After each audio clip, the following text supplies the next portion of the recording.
Interior design is a bit like telling a story. I mean, my job is to bring a story to life.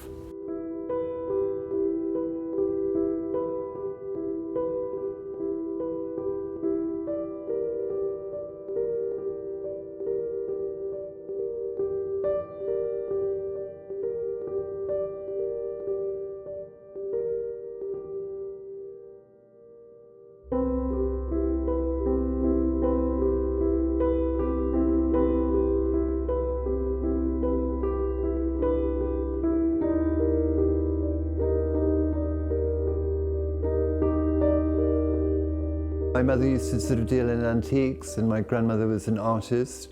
So I suppose sort of from a fairly early age I was sort of surrounded by quite creative people. I suppose that style kind of just evolves. I don't know whether it's sort of nature or nurture, but it's sort of there.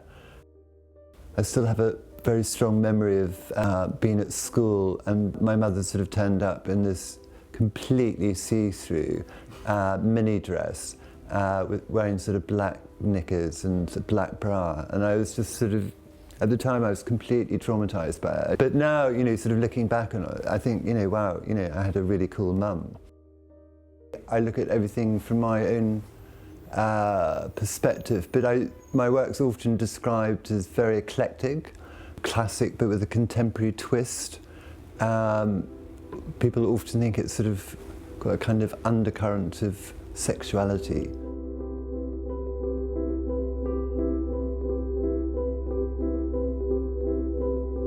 And from a fairly early age, you know, I was interested in my space, my environment, and decorating that. And then with clothes, I suppose that sort of developed a little bit later, maybe when I was sort of 15, 16.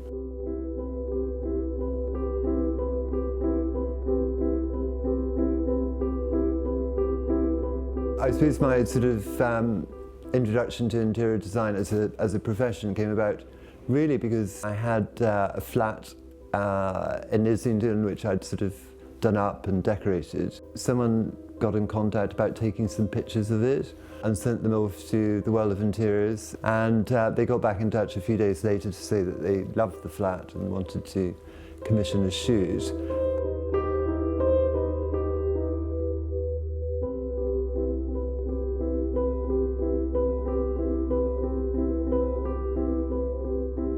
With the hotel, you know, we've had thousands of people stay here, and then we put on our sort of very quirky, whimsical events. With our bedtime story nights, our sort of literally pyjama parties. I mean, everyone has to wear pyjamas and nighties. We have a very, very strict dress code. And I mean, while it's obviously very nice for me to be surrounded by lots of tipsy, because we have lots of cocktails, lots of tipsy girls, I mean, there are some boys too, but we always have about at least 60% girls.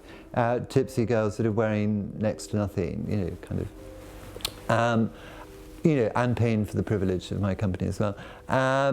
You know, but part of it is, you know, the more important part of it is that you're sort of trying to sort of take people back to the time in their lives, you know, when they did believe in magic, when they did believe that anything was possible in life, that life was this amazing playground.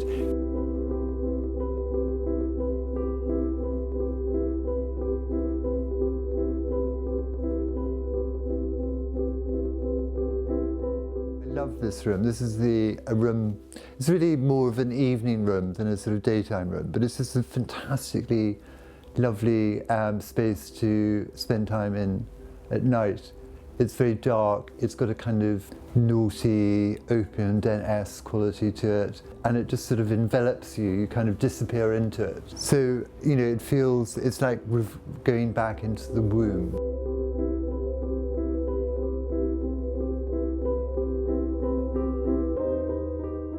So this is the double room at 40 Winks. Obviously, as you can see, it's full of beautiful light.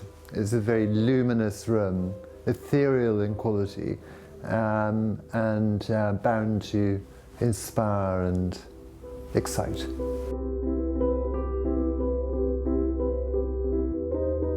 The real test of a sort of successful interior is that if it does engage with people emotionally. You know, I want people to sort of feel something. That for me is the sort of test of really, really good design. I suppose that I'm very sort of sensitive to the atmospheres and in buildings. So to create a space that makes me happy and makes my clients happy is a big responsibility. I'm sure over the years I've saved a few marriages, you know, brought a bit of joy and happiness into the lives of other people by creating a sort of wonderful, joyful, playful backdrop against which they can kind of act out, live out their lives. You know, we're not trying to appeal to everyone. There are lots of people who'd hate staying at 40 Wings. It's like stepping into Narnia, or it's falling down the rabbit hole in Alice in Wonderland. It has that kind of feeling about it. If you ask a sort of child, what do you want to be when you grow up? I mean, they sort of come up with brilliant, brilliant answers like, you know, I want to be an astronaut, or I want to be a ballerina, or, you know, whatever it is, because they don't see any limitations. They don't see any barriers to sort of fulfilling their dreams. For me, I'd much rather live my life dreaming the impossible and doing my darnest to make it happen. On a more philosophical level, I mean, life is a really amazing gift, and it's quite short. If I've never been afraid of being ridiculous or making mistakes. I've made tons of mistakes, but that's part of living a life. And I would encourage all young people today, you know, to embrace the sort of challenges of life, not to be afraid, you know, to go off and do stupid, reckless things. That's just part of the process of discovering who you are. And I'm not sort of saying it's all easy, but you know, if you're passionate about things and you're determined, I mean, you have to work bloody hard. I like the idea that my life, you know, sort of unravels, and that, you know, I'll kind of embrace the opportunities that life just throws up in a kind of completely random way. It's just about, you know, living a less ordinary life.